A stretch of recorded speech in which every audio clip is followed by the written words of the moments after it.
आपसे नहीं होगा।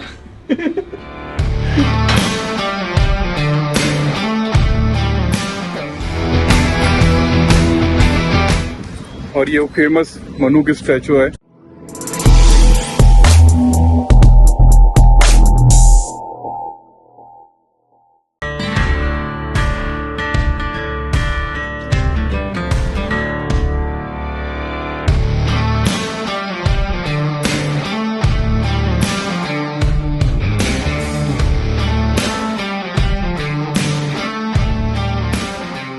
आज हम बहुत खास जगह पर हैं। ये वो जगह है जहाँ पर घोड़ी पे चढ़ने से मार दिया जाता है। अगर आप बुलेट चला रहे हैं तो मार दिया जाता है। अगर आपने मूछें रखी हैं तो मार दिया जाता है। गैस करिए कौन सी जगह पर है हम। और वहाँ पर हमें मिली बाबा साहब की स्टैचू।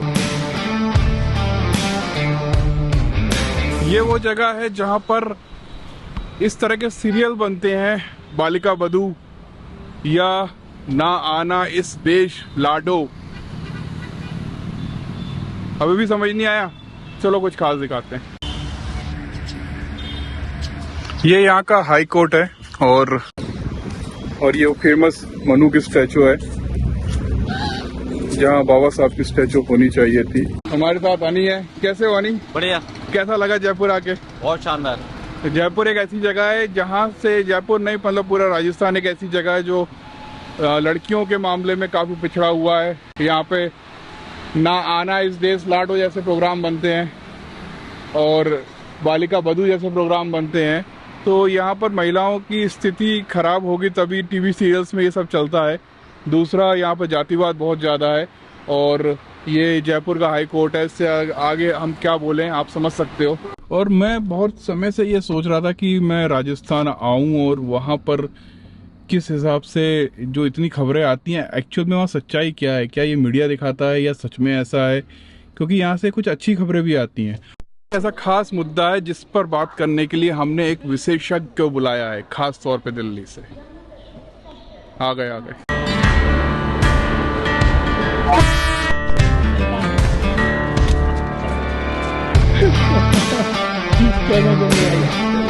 आइए। तो मैं नेता वाला हमने देखा था, क्या था? हाँ, दलितों के यहाँ खाना खाने वाला। हाँ। क्या बनाया था उसमें आप? उसमें ये था कि जो नेता होते हैं चुनाव के टाइम ही दलितों के घर खाना खाने जाते हैं। हाँ। उससे पहले दलितों को कोई पूछता नहीं है। तो वही ये पीछे जो बैठा है ये हनी, ये जनता बना था और जो है हमने वही शूट करके दिखाया। वो भयंकर वायरल हुआ वो भी। और एक नाम वाला बनाया था जिसमें कि अगर नाम अगर आपका दलित से रिलेटेड है वो तो भयंकर ठेले पे बनाया था हमने। दिया MBA। तो शंभू भाई को हमने दिल्ली से बुलाया था। कैसे हैं शंभू भाई? बहुत अच्छा। और मजाक कर रहा हूँ, मैंने नहीं बुलाया था, कुछ काम से आए हैं। मैं बस ये पूछना चाह रहा हूँ शंभू भाई कि आप जो हो बहुजन समाज की पत्रकारिता कर रहे हैं इतने सालों से, ज़्यादातर खबरें जो होती हैं ये राजस्थान से ही आती हैं। जाति भेदभाव, कभी मूछ रखने पे मार दिया जाता है, कभी गाड़ी बुलेट चलाने पे मार दिया जाता है, घोड़ी पे चढ़ने पे मार दिया जाता है। तो आप राजस्थान को कैसे देखते हो इन सब मामलों में? राजस्थान की बात है। राजस्थान देखिए, जहाँ जहाँ बीजेपी और कांग्रेस की सत्ता रही है और आज भी है, वहाँ जातिवाद पर कभी बात ही नहीं हुई। जाति के लेकर कभी डिस्कोर्स ही नहीं करा हुआ। अम्बेडकरिज्म को इन दोनों पार्टियों ने पहुंचने नहीं दिया। ये जहाँ जहाँ सबल लीडरशिप वाली पार्टियां रही है, कोलकाता में देख ली, पश्चिम बंगाल, पूरा नॉर्थ ईस्ट, जहाँ जहाँ सोशल जस्टिस वाली पार्टियों की सरकार रही है, बिहार, झारखंड, यूपी, वहाँ रिटेलिएशन भी है, वहाँ करारा जवाब भी है। अच्छा। वहाँ लेकिन मीडिया जो है इस देश का वो कहेगा कि यूपी में जातिवाद है, बिहार में जातिवाद है। सच्चाई है कि वहाँ जातिवाद के खिलाफ लड़ाई है। तो राजस्थान में कभी कोई बीजेपी कांग्रेस बीजेपी और कोई आई नहीं। आपके मध्य प्रदेश में भी वही स्थिति है। बिल्कुल। तो यूपी में तो खैर बदले की भावना से कार्रवाई होती रहती है क्योंकि वहाँ बहुजन समाज की भी सरकारें रही हैं। तो लेकिन वहाँ ये स्थिति है। लेकिन लब्बुल लुआब तो यही है कि जाति तो भारत की सच्चाई है। इसलिए जब तक इसका सॉल्यूशन लॉ एंड ऑर्डर है, सोशल भी नहीं है, ये जो लोग कहते हैं ना ये सोशल समस्या नहीं है, ये लॉ एंड ऑर्डर की समस्या है। जब जिस दिन सरकारें चाह ले, प्रशासन में डाइवर्सिटी हो जाए, चपरासी हो या चीफ जस्टिस, एसपी हो या डीएम, थाना प्रभारी से लेकर तमाम जगह जब SC ST OBC के लोग बड़ी संख्या में आएंगे कम से कम, तो जाके ये लॉ एंड ऑर्डर से ये मामला ठीक होगा। आपने आपने वो शो देखे हैं कि ना आना इस देश लाडो या बालिका वधू? मैं रेगुलर व्यूअर्स तो नहीं रहा हूँ, लेकिन चूंकि अब दिमाग चीजें चलती ही रहती है, होती रहती, टीवी तो देखता नहीं है बहुत कम। ये जो सीरियल्स बने थे ये और लड़कियों के ऊपर ही बने थे जिनकी हालत बहुत खराब थी, और वो ये राजस्थान बेस्ड सीरियल हुआ करते थे। देखिए दो चीजें हैं, महिलाओं की स्थिति तो खराब है ही भारत में, पेट्रियार्कल सोसाइटी है, लेकिन बहुजन महिलाओं की स्थिति उससे भी ज्यादा खराब है। जैसे आप महिला हैं तो आप पेट्रियार्कल की शिकार हैं, ठीक है, लेकिन अगर आप बहुजन महिला हैं, SC ST OBC कम्युनिटी से हैं, किसान जातियों से हैं, तो आप दोहरी मार झेल रही हैं। आप पेट्रियार्कल भी झेल रही हैं, मर्दवाद भी झेल रही है और कास्टिज्म भी झेल रही हैं।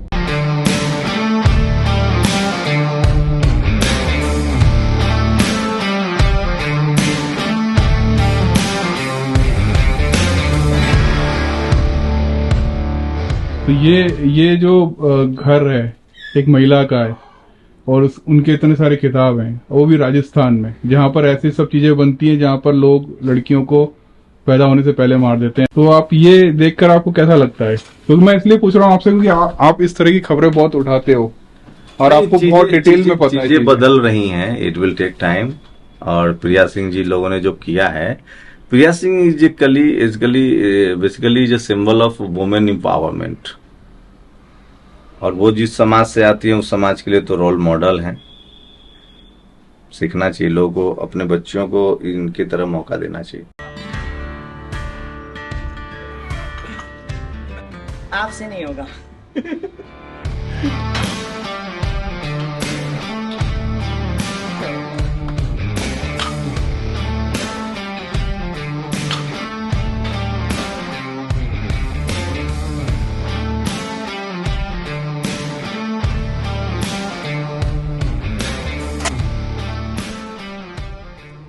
तो हमारे साथ हैं प्रिया मैम।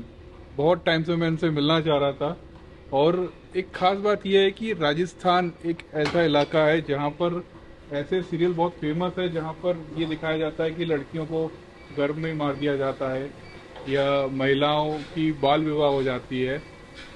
ऐसी जगह से आप आते हो और आपने वर्ल्ड चैंपियनशिप जीती बॉडी बिल्डिंग में, ये कैसे संभव हो पाया?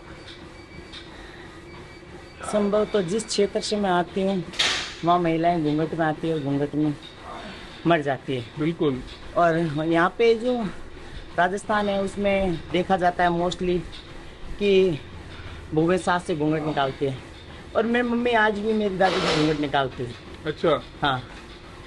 और बॉडी बिल्डिंग जैसे कि आपने मेरी कहानी सुनी होगी, बाल विवाह सर्वाइवर, कम एज में पड़ी हुई हूँ। आप भी बाल विवाह सर्वाइवर हैं? हाँ, 8 साल की एज में शादी। 8 साल की एज में आपकी भी शादी हो गई? हाँ। फिर वहाँ से लेके यहाँ तक का सफर कैसे हुआ? 5 क्लास तक पढ़ी हूँ। 5 क्लास तक पढ़ी हैं आप? हाँ। कहते हैं कहावत है, मजबूरी का नाम महात्मा गांधी। सुना हुआ ना आपने ये बात? बिल्कुल। हाँ, मैं नहीं कह रही हूँ, लोग कहते हैं, बहुत कहते हैं। देखते हुए जो मैंने किया है, मजदूरी की है, बकरियां चराई हैं, लकड़ियां धोई है, ऐसा कोई काम नहीं जो प्रिया ने नहीं किया हो। आगे बच्चों का फ्यूचर सेव करना था, तो या तो बच्चे माँ के कदम नक्शे कदम पे चलते हैं, तो मैं नहीं चाहती थी कि मेरे बच्चे मेरे कदमों पे चले। तो हर पेरेंट्स ये चाहता है। आप मतलब जब आप इस फील्ड में आई तो आपका ये कोई ऐसा नहीं था कि ये पैशन था? नहीं, इसको आप पैशन कैसे कहोगे? आप बताओ। मर्दों से 3 गुना ज़्यादा एक्सरसाइज करनी पड़ती है, मर्दों से 3 गुना ज़्यादा वर्कआउट करना पड़ता है, इतनी डाइट करनी पड़ती है। उसके बावजूद फीमेल के हार्मोन्स बदल जाते हैं, बॉडी मर्दों जैसी हो जाती है, आवाज़ मर्दों जैसी हो जाती है, औरत की सुंदरता 0 हो जाती है। तो आप ये कैसे कह सकते हैं कि भाई ये इंस्पिरेशन है? ये सब जो आप किया, ये चाहते थे कि आपके बच्चों की ज़िंदगी अच्छी हो जाए। हाँ। आपकी ज़िंदगी अच्छी हो जाए, आपके पिता की जो इन्होंने इतना स्ट्रगल किया है वो बीमार भी हैं और वो ड्राइवर हैं। मैंने देखा था मेरे पापा को कभी भी कपड़े मार्केट से खरीद के पहनते हुए नहीं देखा मेरे पापा को, कभी नहीं देखा। जैसे मामा दे देते हैं, घर वाले दे देते हैं ना कपड़े, रक्षाबंधन पे या कहीं जाओ, तो मेरे पापा ने हमेशा वही कपड़े पहने, खुद के पसंद के नहीं पहने, हमने भी नहीं पहने, मैं तो आज भी नहीं पहनती हूँ। उसका रीज़न ये है कि ब्रांड क्या होता है मुझे नहीं पता, और महंगी गाड़ियाँ क्या होती है ये भी मेरे को नहीं पता। मुझे ये लगता है, लोग कहते हैं ये मेरी 2 करोड़ की गाड़ी है, मेरी 50 लाख की गाड़ी है, मैं सबको ये कहती हूँ चलेगी भाई इसी रोड पे। हाँ, वो रोड से ऊपर उठ के नहीं चलेगी, ऊपर उठ के चले तो आप उसके दाम बताओ तो कि उसने अलग किया। फिर आप इस लाइन में आई कैसे, मतलब ऐसा क्या था कि मैं जिम ट्रेनर थी, जिम ट्रेनर होने के साथ साथ जिम ट्रेनर नहीं, आप कैसे पहुंची वहाँ पर? आपने मतलब वहाँ भी कुछ आपको नौकरी मिल रही थी या कुछ? नहीं, देखो जब मैं वो सब कुछ छोड़ के आई तो पीछे जो काम करती थी कि कुछ जाऊं प्राइवेट जॉब करूं, क्योंकि मैंने ओपन से बीए तो कर लिया था कोटा ओपन यूनिवर्सिटी से, पर लोग उसको मानते नहीं। हाँ। उसकी वजह से मुझे जॉब नहीं मिली। मेरे तो सपने बड़े थे कि ऑफिस में काम करूं, कोई बैंक में काम करूं, बीए तो मैंने कर रखी है और मैं पढ़ लिख भी सकती हूं, पर वो मेरे डॉक्यूमेंट्स देख के मुझे कोई रखता नहीं था। तो किसी ने बोला कि जिम में ट्राई करो, तो मैंने जिम में ट्राई किया तो मेरी जॉब लग गई। मेरी हाइट और पर्सनालिटी को देखते हुए मेरे को ट्रेनर रख लिया था। तो एक ट्रेनर अपने फील्ड में क्या कर सकता था? एक ट्रेनर अपने फील्ड में एक बॉडी बिल्डर ही कर सकता था। किसी ने बोला था कि एक बॉडी बिल्डर 1 साल में जितना कमा लेता है जितना सरकारी आदमी 5 साल में नहीं कमाता। तो मैंने अपनी 5 साल 25-30 साल होती है एक सरकारी आदमी की जॉब, तो मैंने अपने अंगुलियों पे गिन लिए थे कि भाई प्रिया तेरे को 5 साल ही जॉब करनी। अच्छा, ये सोच के मैं बॉडी बिल्डर बन गया। तो 5 साल जॉब करनी है, उसके बाद मैं आराम से अपने बच्चों को पढ़ाऊंगी, और हाँ, इसलिए बस बॉडी बिल्डिंग इसलिए करी थी आप? हाँ, पर इसने ये नहीं बताया था कि एक नॉर्मल इंसान 5 साल में खाता है जितना तू 1 साल में खा जाएगी, वो नहीं बताया था। जब मैंने शुरुआत की तो मैंने बहुत चीज़ों का सामना किया। ये तो मर्द बन गई, अरे इसको तो सेविंग किट गिफ्ट करो, और प्रिया तेरे अच्छा। हाँ प्रिया तेरे को तो लोग अब ट्रांसजेंडर समझते होंगे। ये तक बोला जाता है? हाँ, और ऐसे बोलते हैं अब तो तेरे साथ तो कोई, तू भी कोई लड़की के साथ घूम नहीं सकती, ना तो तू मर्द है ना तू औरत है। पहले वो जो लगे रहते ना कि इधर मेल जाओ इधर फीमेल जाओ, तो कई बार साथ वाले जाते तो ऐसे बोलते हैं इधर जा तू, इधर तेरी उधर जगह नहीं है। मतलब मजाक भी बहुत उड़ाया गया आपका? बहुत मजाक ये उड़ाया। आपने कैसे सहन किया ये सारी चीजें? क्योंकि इससे तो मुझे लगता है कि एक महिला के लिए एक बहुत डिप्रेशन में जाने वाली बात है ये तो। देखो, मैं अगर डिप्रेशन में जाती तो आज मैं बॉडी बिल्डर नहीं होता। बिल्कुल। और अगर मैं डिप्रेशन में जाती तो मैं मजदूरी नहीं करती। अगर मैं डिप्रेशन में जाती तो मैं घूंघट से पर्दे को हटा के मैं आज यहाँ नहीं होती। मैंने एक तरह का समाज को चैलेंज किया और मुझे समाज ने बहुत प्यार दिया, बहुत रिस्पेक्ट दी, किसी प्रकार का कोई गिला शिकवा नहीं है। और शुरू में साथ वालों ने साथ छोड़ दिया। एक टेबल पे खाना खा रहे हो तो उठ के दूर चले जाते हैं, हमारे साथ चाय नहीं पीते, फेस्टिवल ये भी हो रहा हाँ, और जैसे भाई जी पानी ला दो तो ऐसे मुँह करके चले जाते, भाई जी ये काम कर दो, तो कोई सुनता नहीं था। जिम में भी जाते तो आप वहाँ पर भी और भी महिलाएं होती थी जिम में? हाँ, बड़े हाई प्रोफाइल की लेडीज तो आती, वो आती हैं, उनको कोई दिक्कत नहीं है? दिक्कत नहीं है उनको। वही ताना देती थी तुमने ब्रांड पे डब्बा हो, तुमने क्या कर दिया, तुमने ब्रांड को मेंटेन नहीं किया, किस अनपढ़ गवार को तुमने जॉब पे रख लिया। अच्छा, जिम में आपको रखा गया था तो वो लोग ऐसे आपको ताने मारते कि ये कहाँ गाँव से उठ के आई है या एक छोटी जगह से उठ के आई है, और वही जो है वर्ल्ड चैंपियनशिप जीत लेती है, तो बड़ी बात है। तो मैं 3 टाइम मिस राजस्थान हूँ। मुझे बहुत सारे इंटरनेशनल अवार्ड भी मिले हैं, और इंटरनेशनल वर्ल्ड चैंपियनशिप खेलने गई तो मेरा एक सपना था, ये प्रिया तूने इतने सारे मेडल जीते, जैसे आपने घर पे देखे थे इतने सारे मेडल जीते, तूने तेरे पापा को क्या दिया? पापा को पता ही नहीं मेरी बेटी क्या है। ये सोच के गई और यही सोचा था कि यार आगे जाने क्या हो, क्या मर्जी हो, सांसें कैसे चलती है कैसे चली जाती है आज अपने को ही नहीं पता। बड़े बड़े साइंटिस्ट फेल है इस चीज़ के लिए। तो तू तेरे पापा को ये खुशी तो दे कि जिंदगी में मेरे पापा ये तो सोचे कि मेरी बेटी ने क्या किया, ये सोच के चली गई और मेडल लेके आई। तो मेडल जैसे ही लगा पापा कह रहे हैं अब घर आ जा। तो मैं ऐसे कहूँ पापा मैं इंडिया में थोड़ी हूँ, मैं बाहर हूँ। फिर कहीं होगी तू आ जा। मैंने कहा बस ट्रेन को नहीं आवा छोड़ के आऊंगी। हाँ, बस ट्रेन को नहीं आया। तो पापा ऐसे बोले अच्छा ठीक है। रोज कहते तू कद आई तू कद आई। तो चैंपियन मैंने 18 को जीती, हम गए थे 16 को, फिर 17 और 18 को मैंने चैंपियनशिप जीती। अब मैं आई 22 को, अब 18 की जीती हुई 22 लंबा होता है। और फिर मैं जैसे जीती तो मेरे पापा कहते हैं 18 तो अखबार में आई कौन? अच्छा। नहीं, यहाँ तो अखबार में आई नहीं है और टीवी में भी नहीं आ रही कि तू जीती। मैंने कहा मैं आऊंगी ना जब आएगा। और फिर मैं जैसे ही एयरपोर्ट से बाहर आई, मेरे पापा मुझे लेने आए तो मेरे पापा रोने लगे। अच्छा। बहुत रोए। उनके लिए एक बहुत अच्छा पल था हाँ। कि उनकी बेटी इतना बड़ा काम करके आई है। और हाँ। तो मेरे पापा रोने लग गए। तो पापा मेरी दुनिया, पापा नहीं थे कुछ। चाहे मेरी जिंदगी का सफर कैसे ही गुजरा हो, चाहे शादी के बाद कुछ भी रहा हो, पापा मेरी दुनिया। पापा नहीं, जिस दिन मेरे सर से मेरे पापा का साया उठ गया ना, उस दिन मेरी दुनिया। मैं हारी नहीं हूँ ना मैं हारूंगा। जैसे मैंने एक एग्जाम्पल सेट किया है जी। राजस्थान की पहले महिला body builder international gold medalist को, आप देखना आने वाले समय में मैं समाज में भी एक बहुत बड़ा एग्जाम्पल सेट करूँगा। आपने ये सब सीखने के बाद किसी और को सिखाया? बिल्कुल सिखाया है और बिल्कुल वो अभी आएगा भी। और मैं कहती हूँ आने वाले बहुजन समाज ये बोलेगा, ना प्रिया जैसा आया था, ना आया है, ना आएगा। क्या बात है, बहुत मैं बढ़िया। ऐसा एग्जाम्पल सेट करूँ। मैं आपसे बहुत टाइम से मिलना चाहता था और उसका कारण ये था कि राजस्थान में एक महिला, वो भी गोल्ड मेडलिस्ट, कैसे? हम तो राजस्थान की एक अलग इमेज बना के बैठे हुए हैं कि वहाँ लंबे लंबे घूंघट होते हैं, आज भी है, औरतों को जो है वो घर से नहीं निकलने दिया आज भी है, जाता। हाथ ढकते और थे। यहाँ आपकी बॉडी देखिए कैसे, ये कैसे संभव हो अभी तो पाया, देखो, यही जानना था आप मुझे। इसको बॉडी नहीं कह सकते। 7 महीनों से जो प्यार मिला, जनता ने दिया, समाज ने दिया ना, उसके बदले में मैं जिम ही नहीं आ रही। अच्छा। इतना सम्मान दिया, आप सोचो मैं जिम नहीं आती हूँ 15-15 दिन तक, ओहो। फिर 7 दिन रेगुलर हो गई, फिर गायब। ये सुबह में ये मेरे साथ एक्सरसाइज करता है, ये मेरे साथ एक्सरसाइज करता है, ये मेरे को फोन कर करके परेशान हो जाएगा। अभी इसने आपको देख के सामने कहा था बहुत दिनों बाद आए हो आप, हाँ। है ना? तो ये मेरे साथ एक्सरसाइज करता है, तो ये बोलता है मैं तो मैंने इसको ऐसे बोला, देख मेरी बात सुन, जो रिस्पेक्ट मिले उसको एक्सेप्ट कर लेना चाहिए। जिम तो अपन करते रहेंगे, दिल किसी का नहीं तोड़ना चाहिए। तो ये सोच के मैं अभी रेगुलर नहीं हूँ, पर आने वाले टाइम आपने इनको सिखाया और इनकी अचीवमेंट आप अभी बता रही थी, फिर से बताइए एक बार। नहीं, देखो सिखाया तो आप नहीं बोल सकते, मैंने इसको सिर्फ पुश गाइड किया, किया, गाइड हाँ, किया। गाइड किया, पुश किया। गाइड करना बहुत बड़ी बात होती है। आपके टाइम में कोई नहीं था आपको गाइड करने के लिए, मेरे को बनाने वाला कोई नहीं था। आपको पता ही नहीं था, आपने तो अपने रास्ते खुद बना लिए। जब इसको पहला मेडल लगा था ना, मैं इतना खुश हुई थी, आप सोच नहीं और सकते हैं। मतलब कोई वो नहीं होता है कि एक होता है ना, सब लोग एडवांटेज के लिए कुछ ना कुछ करना चाहते हैं, बट ऐसा कुछ नहीं है। जबरदस्ती मेरे को पुश करना है, शो मेरे को करना है, जबकि कुछ भी ना मैम इतने अच्छी तरह जानती थी मुझे ना कुछ, लेकिन बस करना है कि एथलीट बनाना है।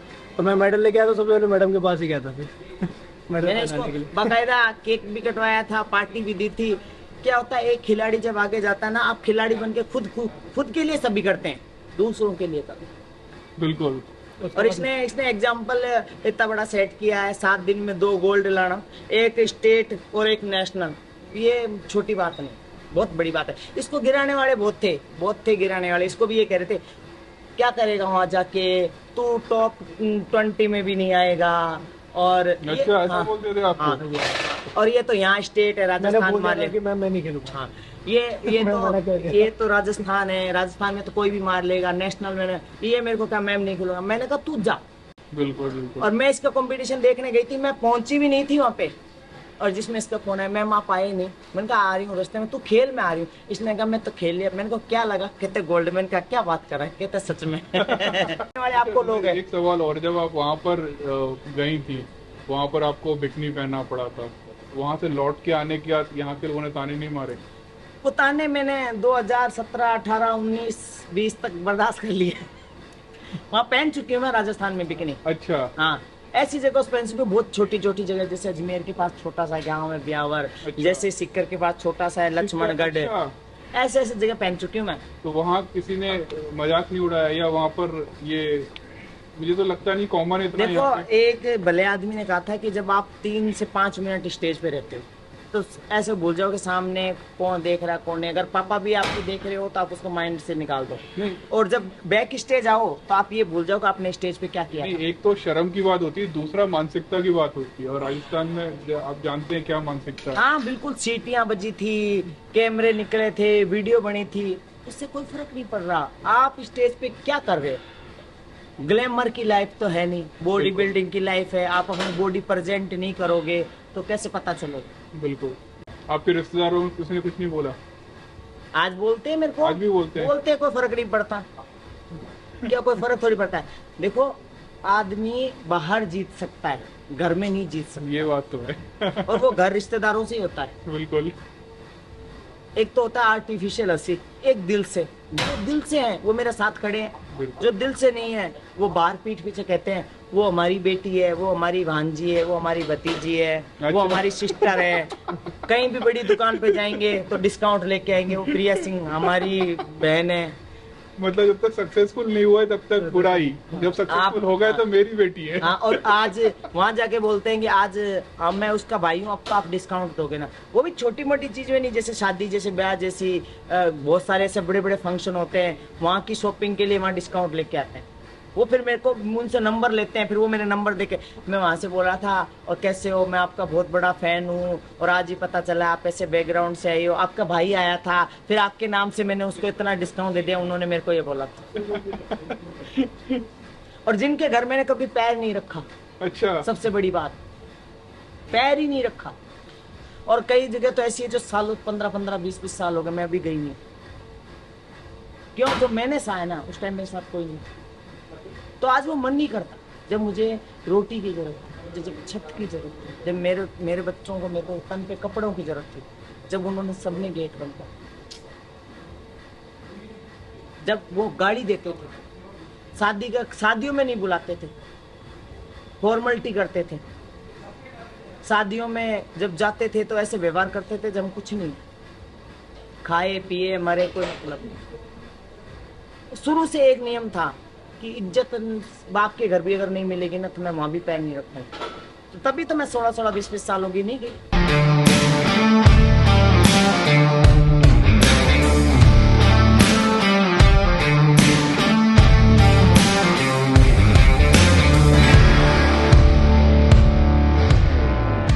देखिए, मैं आया था प्रिया मैम से पतले होने के टिप लेने के लिए। मैम मुझे खिला रही है राजस्थानी का घेवर, ये मलाई वाला घेवर। हाँ, राजस्थान में फेमस है। तो ये खाकर जो है मैं इनसे टिप भी लूंगा कि पतले कैसे होना है। ये कुछ सारे देखो बॉडी बिल्डिंग के, ये देखो, ये देखो। 7 मतलब आपका कहना है जैसे कि 7-8 महीनों से ही आप ज्यादा लोगों की नजरों में आई। मेरे को चंद्रशेखर भाई ने, यहाँ यूनिवर्सिटी, उस दिन सिक्कर में था वो सामाजिक कार्यक्रम, उसमें चंद्रशेखर भाई आए थे, तो वो यहाँ रुके थे सर्किट हाउस में। अच्छा। जब उनको पता चला ना कि भाई बहुजन समाज की बेटी ने मेडल जीता है तो बुलाया मेरे को। अच्छा, वहाँ 1 किलोमीटर है यहाँ से। अच्छा अच्छा। तब मैं ये प्रो कार्ड ये देखा होगा भाई के हाथ में, और ये मेडल, ये तो ही लेके गई थी, मैं ट्रॉफी लेके नहीं गई। अच्छा अच्छा, ये मेडल पकड़े हुए हैं और ये कुछ, हाँ, ये प्रो कार्ड है।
कभी राजस्थान के साथियों ने मेरे मान सम्मान को कमजोर नहीं पड़ने दिया। राजस्थान में मैं इस बात को जानता हूं।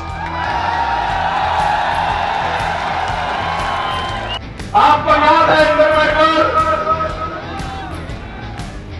आपको याद है कार्तिक भील, आपको याद है पूजा भील, आपको याद है चूरू, आपको याद है पगड़ी? मैं उदयपुर आया जितेंद्र मेघवाल के परिवार से मिलने के लिए। इन्होंने मुझे एयरपोर्ट से वापस भेज दिया। मैं उसके बाद 3 बार आया। मैं आके प्लेन से उतरता नहीं, ये मुझे एयरपोर्ट पे अरेस्ट कर लेते और फिर गाड़ी में बिठा के दिल्ली छोड़ के आते। एक बार ये मुझे दिल्ली छोड़ के आए, मैंने इन पर फिर भरोसा किया। मैंने इनसे हाथ जोड़ कहा कि अकेला आदमी जाना चाहता हूं इंद्र मेघवाल के परिवार से मिलने के लिए। उस परिवार को मेरी जरूरत है।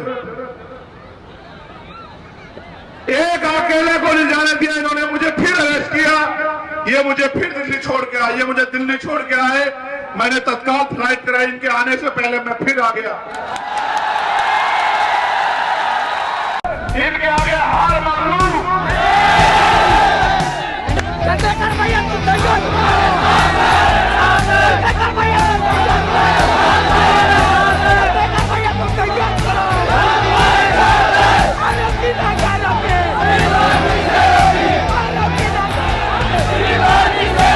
हमारे साथियों, एक बात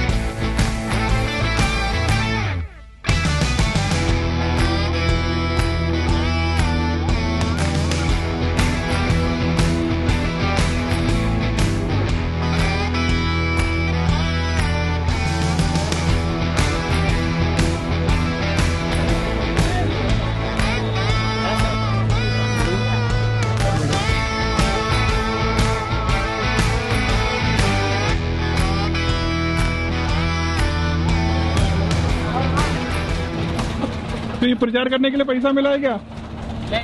तो लिए ये खरीदा है? हाँ। क्यों?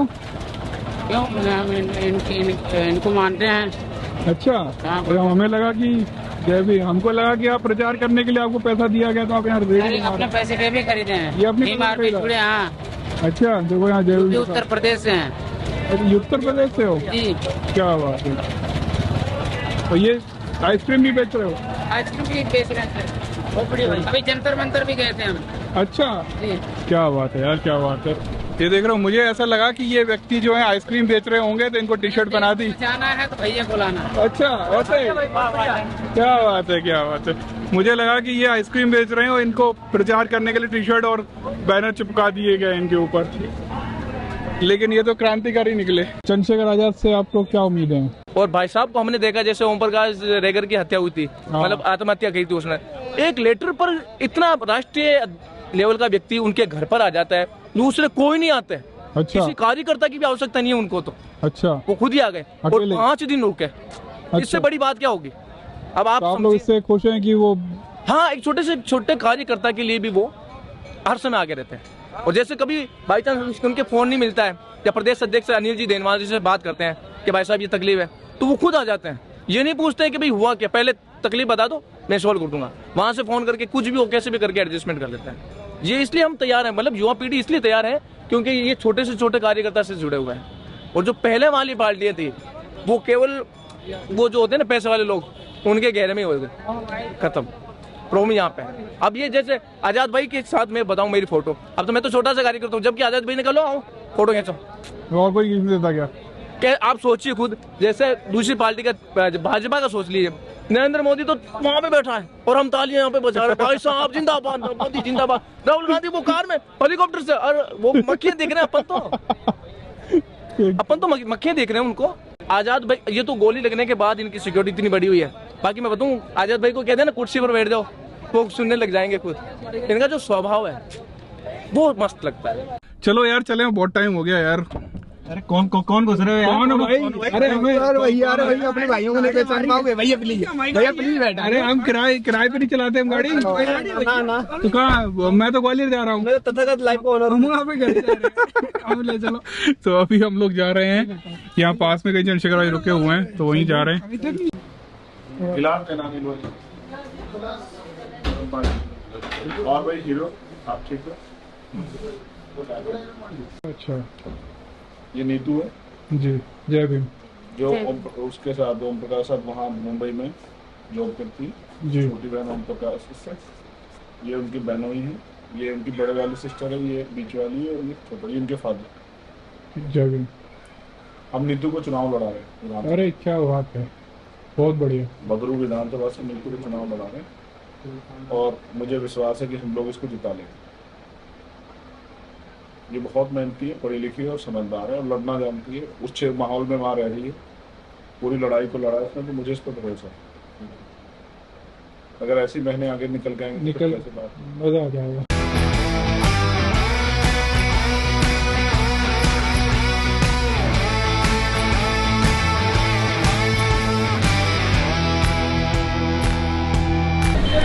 बढ़िया खाना था, मजा आ गया। और हमें ये पार्टी दी है मुकेश मोहन ने। पार्टी बॉय का है। क्यों पार्टी किसने दी हमको आज? मुकेश मोहन। अच्छा, पार्टी आज इनने दी है। रुको यार, इंस्टाग्राम और सुपरस्टार। बस आज पार्टी किसने दी? मुकेश भाई ने, अपने भाई ने। अगली बार और कुछ खिलाने के लिए। अच्छा, वादा किया है उन्होंने, वादा। अच्छा, हम जल्द आ रहे हैं तो फिर मिलेंगे। और वो ये वादा नहीं, ये जुमला नहीं है, वादा है, वादा है, पूरा किया जाएगा। हाँ, अभी पिछले साल 2 घटनाएं हुई थी। एक तो जितेंद्र मेघवाल को वो पाली में उनके लुक की वजह से उन पर अटैक किया गया था, और दूसरी घटना ही राजस्थान की थी जिसमें एक वो बच्चा था इंद्र मेघवाल नाम से, पानी की मटकी स्कूल में उसने छुई और उसके बाद उस पर जातिवादी टीचर ने थप्पड़ उप्पड़ मारा और उसको गलत जगह लगी चोट, और उसके कुछ दिन बाद वो बच्चा कोलैप्स कर गया। इन दो घटनाओं ने मुझे बहुत हर्ट किया। राजस्थान में दलित युवक ने किया सुसाइड नोट। सुसाइड नोट में लिखा, चंद्रशेखर आजाद करें मेरा अंतिम संस्कार। राजस्थान के अजमेर जिले में दबंगों से परेशान होकर दलित युवक ने आत्महत्या करने का मामला सामने आया है। दलित युवक ने आत्महत्या के बाद सुसाइड नोट भी छोड़ा है। इसमें लिखा है कि मेरा अंतिम संस्कार भीम आर्मी चीफ चंद्रशेखर आजाद करें। दलित युवक ने स्थानीय पुलिस पर भी गंभीर आरोप लगाए। ग्राम नौसर रूपनगढ़ अजमेर निवासी ओम प्रकाश रेगर ने सामंती और पुलिस से उत्पीड़न से परेशान होकर आत्महत्या कर ली। इस घटना के बाद इलाके में सनसनी फैल गई, ग्रामीणों में काफी आक्रोश आया। साथ ही इसको लेकर भीम आर्मी प्रमुख चंद्रशेखर आजाद ने एक बड़ा ट्वीट किया। उन्होंने लिखा, छोटे भाई तुम्हारे अंतिम पथ से जितना भावुक किया है उतना ही गुस्से से भर दिया। हार मानने की जगह तुम्हें लड़ना चाहिए था। तुम्हारा भाई अभी जिंदा है, जो अपने परिवार के आत्मसम्मान और इंसाफ के लिए अजमेर जरूर आएगा। मेरे भाई अगर जाने से पहले याद किया होता तो सामंतियों से हम मिलकर लड़ते।